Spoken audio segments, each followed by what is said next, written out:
Jadi kaum muslimin, kondisi negari awak kok kini parah. Alabi-alabi benalu banyak lah. Benalu ko lah mau mencari ketunggu. Indah di mana? Di pertengahan batang limau senyoenggo. Tak kalau bermula enggo menempe di kulit dahan, duduk di ujung-ujung ranting. Dia elok basuh batang limau, orang bataduh di bawah naik. Samalam dia gia lapik, kok makan dia gia nasi. Dek lama lambek menumpang mulai berpucuk salai daun kian nari semakin rimbun.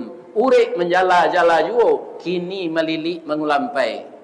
Akhir kata kesudahan kalam inyo babatang badahan rampak, barantiang badaun rimbun, babungo babuah labek. Matilah limau dek binalu.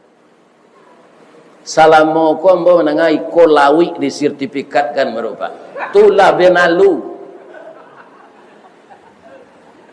Benalu na menumpang di negara awak. Ya enggak? Ibu-ibu. Boleh ambo bapantun je.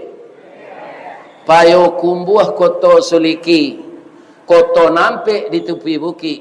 Disuuk koto nanggadang.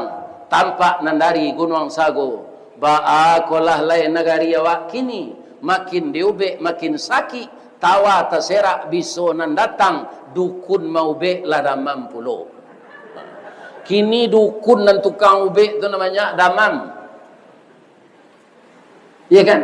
Nyo oploskan pertalit jo